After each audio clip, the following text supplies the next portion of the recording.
Tere tulemast minu Sigri-Migri luulejutte kuulama.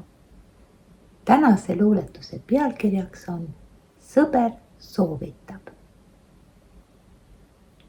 Sõber soovitab. Ära nihele, soovitab sõber. Sul olemas kõik, mis on hea. Oled eludel endale viiul, mängid nii, nagu oskad ja tead. Ülitähtis on olla rahul sellega, mis juba käes suurel või väiksel mahul. Õnn õilmitseb hingeväes. Talu õuest kõndides üle võib rohkem hakata silma.